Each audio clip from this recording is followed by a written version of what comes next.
Hello and welcome to the Switch Underground. My name is Danny. What you see before you is my Minecraft area, my city, my base. It's where I do all my business. I've been playing Minecraft pretty hardcore over the last couple of months. Built a server, or realm rather, on Bedrock where my kids and their friends could play. But let's just go through everything. We'll talk about some of the machines. I'll provide some links below. We'll talk a little bit about building things up and what exactly you do when Minecraft gets going. So the very first building that I started with was this one right here. But you know what? Let's just do a quick little flyby of everything. So this is the wall that contains us all and keeps us safe in here. We got some pixel art boys. We got our tree house. We got some beacons. We got Nezuko over there. We got farms here. We just got a lot of stuff going on and a lot of stuff that we need to take a tour of. So let's go start over here in the supply room. So whenever you start a Minecraft world, the biggest thing is where do you store all your junk? So one of the most popular storage methods is to stack chests like this. Sometimes you'll put item frames on there to show you what's inside. Then you kind of organizing it. We got some earth stuff here, it's like dirt, mud, and this is like plants and miscellaneous stuff. And then we got our different stone here. This is like cobblestone up top, and then all the different ones here. And it just keeps going on and on. These are all like parts that you make. You got your ender chest where you keep all your valuables. But let's focus on the machines for right now. So this is the storage room. We have all of our furnaces here, our chests. This is where all the map making takes place. So of course we have a chest here with paper in it. We were doing a Nezuko project, so we have our terracotta chest here. And a bunch of villagers here that I bred, and so I have this whole village of people just roaming around doing stuff. These are all our smokers for like doing food and stuff because it cooks a lot faster there than in a furnace. And the first contraption we'll talk about here is the automatic chicken cooker. So what does this do? And I'll include links below on how to build all this stuff. This machine actually has a little trap door here, and there's probably about 100 plus chickens in there. And how it works is every time a chicken lays an egg, it goes down through this hopper, shoots it out, and the chicken is a baby chicken here. And we have some trapped lava here, so when the chicken actually grows up, it fries them instantly. It's a little inhumane. And then it collects it in this chest, so you end up with tons of cooked chicken and tons of feathers. And right now they all go into the same chest. I will like organize it here, put it over here, just to keep things, you know, manageable. And this right here, and that does the chicken. That will keep you in like infinite food. And this right here is actually a trash can. So what happens is every time you put something in this chest, let's put these eggs in, it starts ticking down and it shoots them out into this lava and destroys them. And this makes it so that you don't have to constantly find a place to dump stuff. So that has been actually very useful. We can hear the chicken cooker going nuts over there frying people. This is another portal. We can get to that later. This is Sonic. He is made of wool and it's pixel art. So I have a Sonic, I have a Mario, I have Nezuko, who's made of like a million different materials and she's really big. And we have Totoro, who is also made of wool, and his belly there I believe is made of sand. But one of the main goals of the server was to do pixel art, and to do that you need lots of wool. And to get a lot of wool, I had to build this machine. This is an automatic wool farm. So what we have here is every single color of dye in the game. There's 16 of them. And wow, if I can stay up there, come on now. And we have sheep trapped in here, and they are trapped next to a dispenser that's full of shears, and they are trapped on a glass block. So every time a sheep eats a glass block, they get wool, and then they're automatically sheared. And what happens is, down here, there's a minecart with a hopper that runs around, and it just collects all the wool that falls off the sheep. So what you end up with is a bunch of sheep getting sheared automatically all the time while you're in this chunk. And these dispensers up here all have just shears in there that get shot out. Occasionally you have to go through and refill those, but that's fine. And the wool collection room is down here. And this is a really large auto sorter. So what happens is the wool comes down, it goes down, it finds its home in its color, and it's automatically filtered down into this chest. And you end up with lots and lots of wool. Enough wool that you will never need wool again. Fun fact though, there's a chicken trapped with one of my sheep, so all the eggs come out in the bottom. So that's the wool collection system with all the sheep there. This is my little frog home. I have every color frog from every biome. So green frogs will only be like, you have to breed frogs in a certain biome to get a certain color. So if you breed frogs inside a cold biome, you get green. Deserty biomes, you get, I think, no, the greener biomes give you the orange ones, and the deserty ones give you the gray boys. And they're all named frog, and they're all tethered down because they kept escaping. I don't know how they kept escaping, but they did. So that's the frogs there. So two other very important machines that I've built is this is an automatic Bonemeal farm. So what happens is you flick this switch and it automatically grows this kelp and harvests it, and it all goes into these hoppers, and they feed straight into these composters here. And if you just flick this on, let it run, and stay in the chunk, that's where everything's being like running, because that's how Minecraft works. You have simulation chunks, and anytime you're within a simulation chunk, everything in that chunk works. And when you leave the chunk, it kind of stops. So if I were to turn this on and fly away, it would technically stop working, but it also could potentially break. And these things break a lot. This one right here is an automatic kelp smelter. And I'm basically using this for EXP purposes. So it fills all these chests with kelp, and they come down here, and they're automatically smelted in these smokers.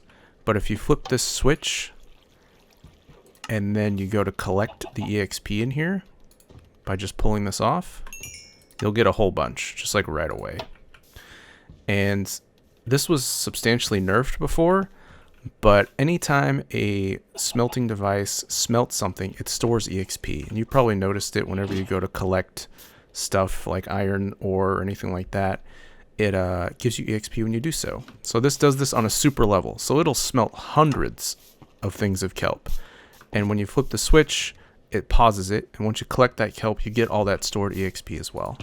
But it builds a lot. And I just keep making dried kelp blocks and pumping them back in here, so the machine basically feeds itself. It takes a little maintenance to do, but it works pretty well if you need EXP in the early game, and it's pretty simple to build.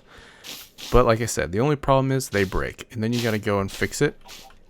And 9 times out of 10, all that breaks is there'll be sand blocks on top here, and you gotta mine those sand blocks, and then you have to mine the sand blocks under the sand blocks to fix it, and then replant the kelp. And there's like little nice systems to get in and out of both of these, so that works well.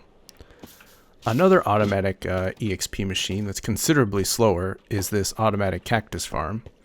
So anytime a cactus grows and touches a particle, in this case I've used iron bars here, it will automatically harvest itself, and it will flow down into this water and come down here into these automatic smelting devices. And it's the same thing. You flip the switch, and you collect this green dye that it makes, and you get a ton of EXP from it. Be sure to flip the switch back up so that it does its thing. And I just keep like kelp blocks down here in this chest to refill it so it automatically smelts. So the cactus farm will give you EXP. What's that thing? The kelp machine will give you EXP. And this other machine will do the same. This is an automatic coal making machine. So how it works is you put wood logs up here, Let's just go. I don't have any. Yeah, I do. Here, I'm going to grab one just to show you. So you grab a stack of logs. You come over to this machine. You open the top chest. You pump the logs in.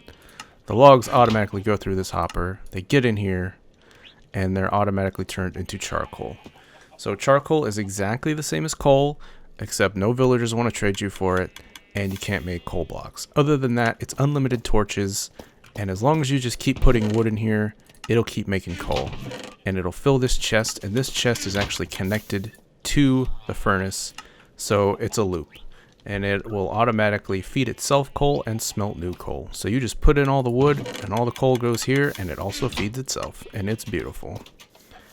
I had to put a little redstone on here to make it like tick itself.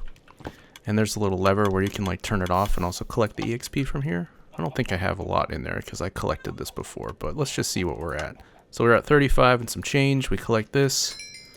And wow, we just got an entire level from that. How about that? This high? That's nice.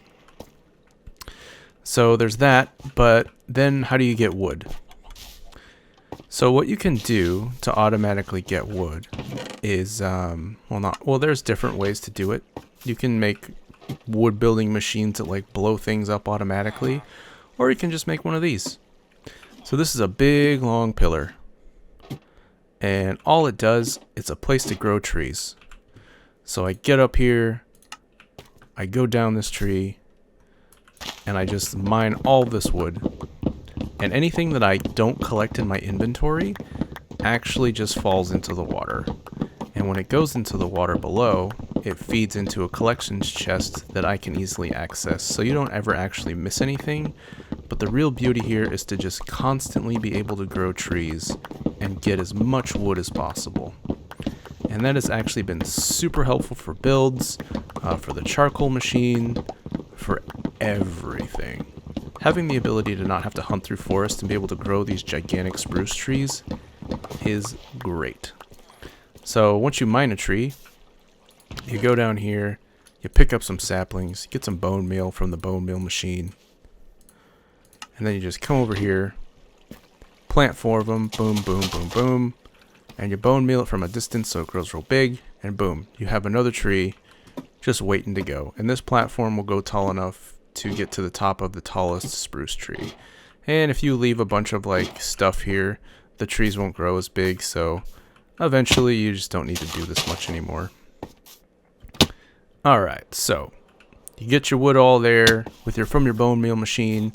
You have unlimited wood, you make unlimited charcoal, and that's like a couple items down, and unlimited wool as well. But one of the coolest, most interesting automatic EXP machines is actually this fishing machine. Now this machine here is actually really neat. I've used it a lot, and it's this device right here. So what happens is you have a fish trapped in here. This little gate thing has a little salmon in there. That guy has done a lot of work. And you just click and you take your hands off, man. You don't have to do anything. You get yourself a good rod with like a lure on it and luck of the sea, and you'll get a ton of things. You don't even have to catch the fish. It just does it automatically, and your rod never loses durability. Mine lost some durability because I accidentally casted it on stuff. But, you know, put luck of the sea on there, mending, whatever you want, and it's fine. And then as soon as something's fished out and collected, it filters down into all these chests. So you get all your goodies down here. And this thing will fill up quickly, especially if you set up like an auto clicker or something if you're on PC. So the automatic fish machine, you can just sit here forever. And this is a great way to get levels early on so that you can do all of your enchanting stuff. And that will take us to the enchanting room. So this is a configuration that will allow you to do level 30 enchants. I don't have anything blank here to show us. But you basically need a certain amount of bookshelves in a certain configuration to unlock the ability to put an item in there and have it give you the level 30 enchantments. So you can just make enchanting books all day, or enchant your items. Put yourself a little anvil there, a grindstone to take enchantments away if you want. and an anvil to combine items or make name tags, whatever. Alright, so next machine. Aha, this one was one of my favorites I built early on. It also couples really well with the Bonemeal machine. So what you do is you put Bonemeal up here, and this machine will actually, oh, I do have some, cool. This machine will actually, when you flip it on, it Bonemeals the sugarcane, automatically harvests it, and just puts it in these chests. That's it. That's all it does. You can build machines that automatically do it, like if you're idle as the sugarcane grows, and you can just make a ton of those. But because I had the Bonemeal machine already, and I had this running, it just makes it so much faster. And it only requires a small footprint. But as soon as the Bonemeal runs out, then it stops working, and that's that. So you go grab a bunch of Bonemeal, come over here, and that's unlimited sugar, unlimited paper, and that's great. So now we have a ton of, as much paper as we want, as much coal as we want, as much wool as we want, as much Bonemeal as we want, as much fuel as we want, as much wood as we want. And this gives us as much watermelon and pumpkins as we want. So this works on the same principle as the wool farm. You have a whole platform here is a combination of watermelon and pumpkin. And every time they grow, there's observers up there that harvest them automatically. The minecart scoops them up and comes and drops them in these chests. And melons are important for trading with farmer villagers and making the golden glistery melon things. I got a few beehives floating around. I don't have anything automatic for beehives. But yeah, so that's unlimited pumpkins and watermelon. That, and this is my potion brewing room, and this one's actually kind of cool. I built this super early as well.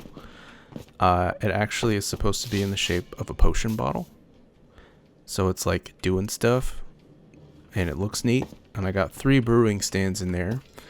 But if we go inside, the first brewing stand is just filled with nether wart, and it helps you make the base potion, and then these are the glowstone ones, and then a redstone one to get to the more advanced versions.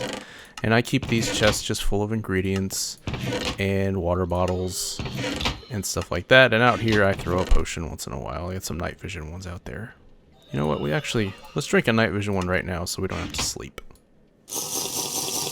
Boom, now the whole world is forever in light. This is our nether wart little area. Later on in the game, if you explore nether fortresses and stuff, you'll get nether wart, and you can just harvest all of these. You'll get a ton. And that is, you need nether wart if you're going to do any sort of potion making. So that's important. This is some maps that I've made of the world around me. I just use locator maps so that it would have like base locations on it. And it's pretty handy to just always be able to get back home. This is my little aquarium. I went through and collected a bunch of fish in buckets and coral with silk touch and made a little place for my little fish friends to chill. This is a cat house that my son built. We have Sealy and Tiger in there. They just kind of chill. And this tree house is actually a recent build as well. Let's see here. See if we can get inside of it easily. Doesn't look like we can. So I put way too many vines up here so the dragon head is not visible, but he's there. Harvested him from the end, but you can crawl up, and there's 2 rooms in here with some doors, so you can kind of get a little bird's eye view of the whole place if you want. Nezuko's out there, Mario's on this side, and this is the small room. I haven't really decorated it much in here. There's like an ender chest and some chests, but I don't think there's actually anything in here. I just generally use these beds to sleep once in a while if I'm flying around. And this is the top room. Little lantern up there, keeps the lights on, stuff like that. And then I put little water entrances for each of these, so you can just kind of jump down here maybe, if we can get in there. It's always tricky with the trapdoors and water. But yeah, there's one over there, and then there's one there, so you can get in. This right here is a place I made to just... Originally it was going to be the villager trading hall, but I ended up having a hard time keeping all the villagers next to their workstation. So I was, you know what, just screw it. You guys can roam around and I will just put a bunch of beds in here, and you can do whatever. And that is the villager part. Let's see, what else is over here? I think that's it for the machines on this side. Let's go look at the farming area real quick. I built this big wall around the whole place so that we could, and it's be safe, and it's pretty large. I tried to keep it pretty simple. It's got like little berries on the outside and gates and stuff and lanterns at every post, but you can just kind of run around the entire border of the place if you want, and you'll be safe, and no monsters ever come in here, so we're fine. I am working on a mushroom area right now. This mycelium stuff, you gotta mine with silk touch from a special place, and then you can actually put mushrooms down, and if you bone meal the mushrooms, they turn into big ones. Put a little lamp up there and it looks really cool. And I'm doing this because this is my son's house. He built that one. Because we got a bunch of these special mushrooms. And mushrooms are special because if you use a bucket on them, they'll give you milk. But if you use a bowl on them, they'll give you mushroom stew. But if you use shears on them and take their mushrooms away, they will give you mushrooms, but they will turn into regular cows. So don't ever shear your mushrooms. You can breed them with grain and stuff. But yeah, they're pretty rare to find, so I was like, we gotta snag those. This is my son's house. He thought he was so cheeky. Look at the flex with this diamond block. You flip this, you get down to his little secret hidey spot, and he's like, ooh, look at all my stuff. Kids, when they're playing Minecraft, only care about one thing: getting diamonds and making themselves look super rich when they're not really. One other thing over here is a farming area I was working on. These are lightning rods, so that if any lightning happens, my villagers won't get struck and turned into witches or whatever. I was trying to make these automatic by trapping a farmer in here, and there's a method where you can trap a farmer in there, and then you have a second villager over here, and every time that the farmer gets overloaded with whatever crop he has, he usually dumps it off over here and tries to hand it to this villager, but it gets caught here in these hoppers and automatically collected in a chest. This villager was supposed to do carrots, this one was supposed to do beets and potatoes and grain, but I could never get it to work right. It was just so much easier for me to just spend the 2 minutes to automatically farm this out and collect my stuff than it was to do anything. Oh, for the treehouse, I actually followed a little bit of a guide, and hopefully I can get a link to that too. Okay, other than that, these beams that you see here, these are all beacons. Anytime that you kill a wither, you get something called a nether star, and it lets you build a beacon. And beacons can be built on different tiers, so you can have 1, 2, 3, or 4 levels. And when you do, you get certain powers. If you put an ingot in here, it'll activate a power. And you can have haste, which lets you mine faster, speed, which lets you move faster, and jumping and stuff like that. So if you're over here at the tree farm, you actually have haste and speed and jumping, which is kind of cool. So you can mine and move around super fast. So each beacon can have different powers, and beacons can have multiple beacons with multiple powers, and it gets complex. Alright, one other thing I'd like to cover is 2 things actually. So if we jump past Nezuko here, it's my son's breeding room, storage room he's working on. I built a villager breeder over here. So to build a villager breeder, it needs to be like 100+ blocks away from any beds or any village. And all it does is I have something up here with potatoes in it, and I flick this lever a bunch of times, and we see that farmer dude, he's shaking his head, which means he's picking up the potatoes. But as soon as he has enough potatoes, he'll actually start breeding with one of the other villagers that's trapped in there. And as soon as they make a baby, it's automatically pushed out into here. And if I were to wait long enough, it takes 20 minutes for a villager to grow up, real time. I can put a minecart in here, and if I push the button, it'll automatically take out a baby. And that guy, he's just gonna have to chill there, I guess. Sorry, buddy. You run around, do your thing. And as soon as I had the villagers out, I was going to make a villager trading hall. So I built all this track to automatically wheel these villagers far away from the breeder into Target, which is where I have a villager trading hall. Each one of these villagers is like maxed out, and I come over here, well, I guess not the clerics, they take a while, but librarians, because if you do librarians, you can get like special enchantment books. So I always make a ton of librarians. We got power there, smite. Smite's kind of useless sometimes, but the important ones, looting 3 is super important. That lets you get like extra items from monsters. Mending is also very important because it helps you repair all of your gear with EXP. So all of this gear I have had for months. Even when I die, I just come back and get it. And netherite stuff doesn't go away in lava, so that's great. Stormbreaker is my my pickaxe there, but it's a good way to get emeralds and a good way to trade and to get cool books and actually tools as well. So my toolsmith here actually will sell me an Unbreaking 3 Silk Touch diamond pickaxe. That's insane.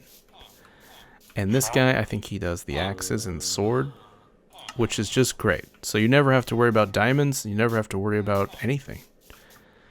This right here was supposed to be a little machine that lets you, we have a zombie here, and you get a villager in there, you flick this switch, the zombie attacks the villager, turns it into a zombie villager, you cure the villager, you get discounts from everybody, but I couldn't really get it to work. I actually built this, and then built the target around it, and the target actually ended up being very, very large. So it's got a roof, it's all glass, you can see inside, and then it of course says target out here. And it's awesome. And it's huge, and I have no idea what the heck I'm going to do with it. It's just going to chill inside there. We have a couple more machines to go. This right here is just a simple monster spawner thing, breeder. So you build this thing super high in the sky. Let's see if we can just jump up there and see it.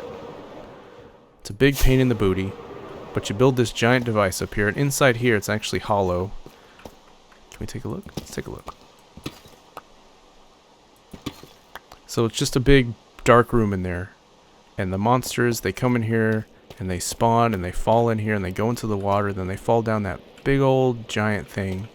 And I've got a bunch of campfires at the bottom, and the campfires will automatically incinerate the monsters and make it so that you can kind of collect some loots that's like easy, little bit more difficult to get. I was using it for gunpowder, but every time the monsters drop down here, they burn, and then all of their stuff is collected. So if you idle or AFK here for a while, you'll get some gunpowder, which is what I wanted for fireworks. And I'm actually running out of fireworks, so we should go collect some more. And it's pretty cool because it's high enough you can actually just use your elytra and cruise all the way back home without having to use any fireworks if you don't want to, which is nice because once you get your elytra, you defeat the ender dragon and all that stuff, you just want to fly around all the time. You don't care about anything else. It's how you get around, it's how you do everything super quick, because running is for the birdies, man. Nobody wants to do it as soon as you have an elytra. You just want to run around, you just want to glide around forever. Let's grab some more fireworks. So, that covers a lot of the materials that you need. One of the most important ones, though, is iron. And building an effective iron farm sucks. They hardly ever work properly. But one very simple design I have that works really, really well is right here. And I'll put a link to it below. So you build this like kind of pit here with some water in it. And the trick here is to build an underground... Oh, there's a witch there. That sucks. Go away, witch. Actually, can we just sleep? Let's just sleep real quick. Just so it's nice outside. So down here, what I have is... there is 20 villagers in here, and they're all Fletchers. And there's beds under this. and they just sit here and basically make us a nice little village. And that sound that you hear, if you can hear it, is actually an iron golem. So what happens is all those villagers live under this place. An iron golem spawns, he gets trapped in the water, and then he goes into the lava and dies. And when he dies, he drops iron bars, ingots. So if you AFK here for like an hour, you'll get like 2 or 3 stacks of iron, and you never have to worry about iron again. So that's nice. The very last thing that I haven't quite nailed down, but I have a sort of working system, is how to farm these Totems of Undying. Now, Totems of Undying allow you to die and instantly get resurrected with like 1 heart, I think.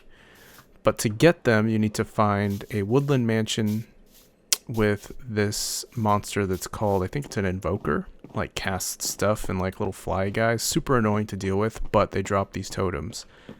So there's a system and a method in which you can identify the spawn point of the pillagers in a pillager tower, and then you encase it in glass.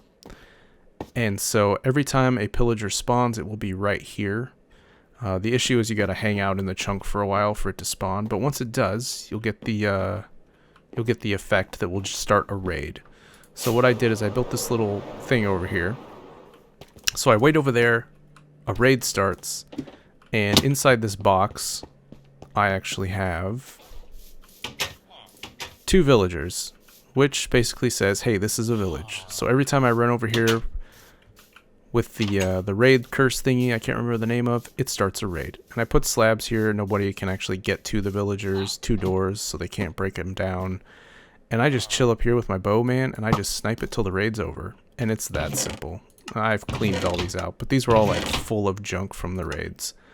And that lets you get basically unlimited totems if you have the time to do it. It's a little annoying, doesn't work super well, but it works well enough for me. So, I think that covers all of the little systems and farms I have in place. One thing that a lot of people get stuck on is like mining and how that should work. So I'm just going to give you a quick little tutorial on what I did with my mine. Actually, I have 2 mines. One's really far away, and that's the one I use the most for diamonds, but this is the one that I first made. And one cool trick you can do is when you make a mine, mine at 2 blocks. Fill one side with ladders, and then you put just a bucket of water down there, so all you gotta do is just jump down. You don't have to go down the ladder. Hey, we're in a slime chunk. Cool. So what I like to do as an example is when I'm strip mining, I will go all this way for a while. Before I was like doing the go down 4, mine this way, mine that way, but I stopped doing that in favor of this method, which is where I just mine super long strips. I leave 2 between, do another super long strip, 2 between, and then another super long strip. My other mine has that all set up, but this is my first one where I was just trying to still figure out how I wanted to do it. But you want to be on Y level. 59 is the best because it's 1 level above bedrock. So when you're mining, you will see bedrock, but you'll never get stuck by it, right? Like you're not going to mine into bedrock. So you can keep these long paths going. And diamonds, you're going to find the most diamonds down here. What I don't like about some of the stuff they changed with caves and cliffs is that it's like only diamonds down there and some redstone. Before, when you mined for diamonds, you went to like Y level 11, you just mined forever, but you could get like iron and coal and everything all in one shot, so no mining trip ever felt wasted. But nowadays, if you want to mine for iron specifically, you're better off at Y11 here and just making these long strips. Or just running around looking at caves and stuff like that. But then you can just come up here, do your thing, and you're good. And I think that's it, man. There isn't much else to it. I keep telling myself I want to build a house somewhere, but never quite get around to it. Because every time I'm doing stuff, I'm just running around building, but I'm about to take a break, so I figured, you know what, we'll just make a video of where everything's at right now, and when we come back to it, we come back to it. Minecraft is great because it's one of those games where you go away and then you come back. You go away and you come back. And this is on a realm, like I said, so it costs $8 a month for 10 people. And all the slots are filled, so sorry.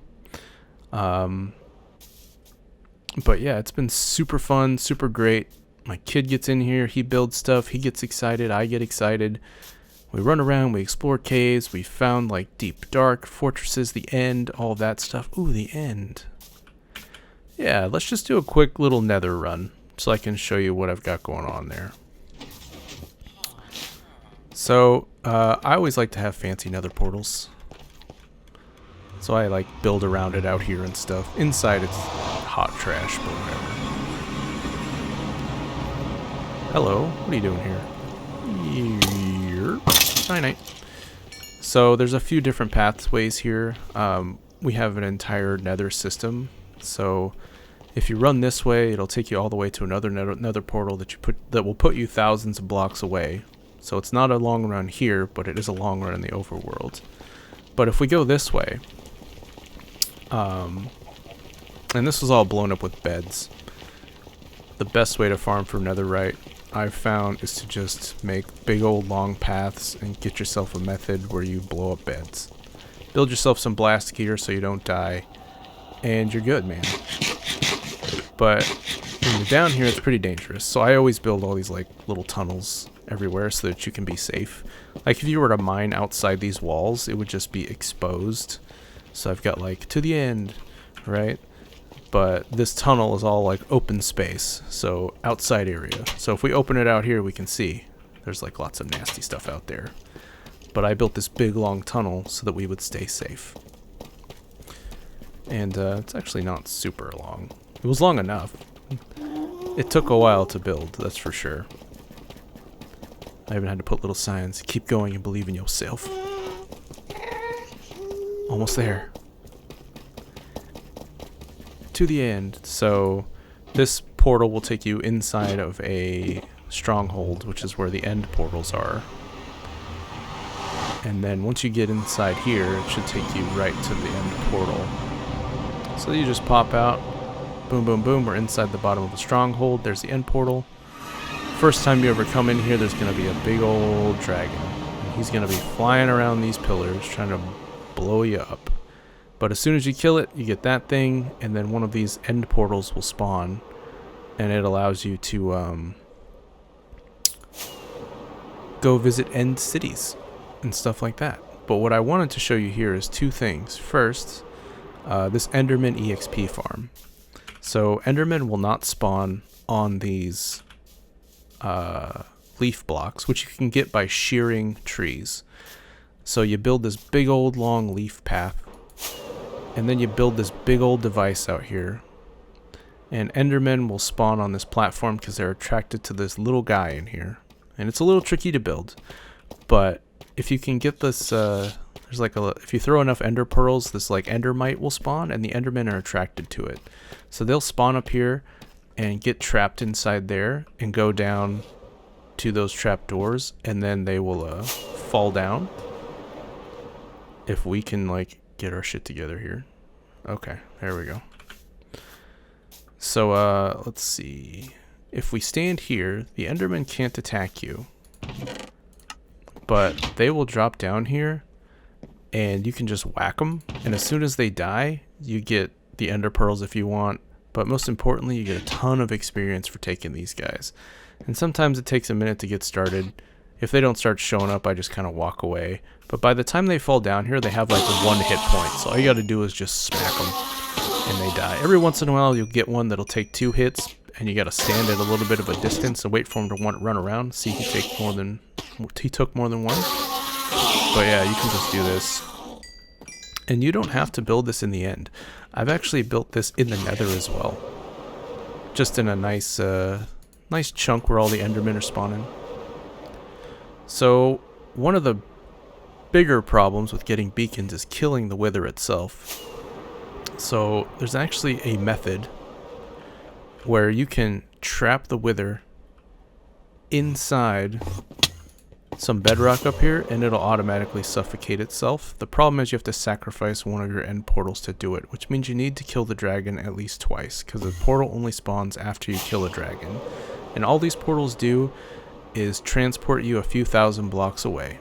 It's all connected out here. It's like the Nether, except it's really dangerous and all spread out, and there's no floor, so it's just the void down there. Do not recommend you know, messing around with it too much. Go through an ender portal, check it out, and you'll see what's up. This is the one I explore the most. So to get through another portal, or ender portal, or end portal as I guess, you throw an ender pearl in it, because you obviously can't get inside. Wow, did I just... Never mind, I just got inside. How the heck? I must have flown in it. But what you're supposed to do is throw an ender pearl in there, and that takes you home. Wow, okay. Anyway, that will teleport you to some of the farther reaches of the end where you can, like, do stuff and collect more elytras. And then you go back here and it takes you back to the last bed you slept in, which was this one, and you can fly back home. We were at the iron farm. So this is... Oh, I haven't seen my mushrooms at night yet. Not now that I've put, like, lamps in them. Let's see. I guess you can't really see. It doesn't make much of a difference because there's lanterns, or there's torches here, but I stuck some torches up there just to make it look cool. And my son's been, like, working on building this, like, path thing. He just does stuff all day, which is fine. It's fun. And, yeah, okay. I think that's officially it. I don't think there's anything else I need to show you. There's a couple other things floating around, but it's nothing, like, special. I was originally using these chickens to, like, farm EXP for and eggs for the chicken farm, but now that's all self-sufficient. I was mining all these potatoes to use to breed villagers. Now that I have all the villagers, it doesn't matter. So most of my time is spent wandering around, looking at all the stuff I've made, trying to dream up new things to make, and trying to not waste a ton of time playing this game because I'm totally already at the end of everything. So that's it, dude. This is what I've been doing instead of doing things I'm supposed to do. But this needs to be the send-off one where I take a nice break because I have, like, not been playing mostly any other games at all and just been trying to work on this and build new machines. But now that everything's all automated, I think we're good. So this is an unlimited water source. This is a lodestone.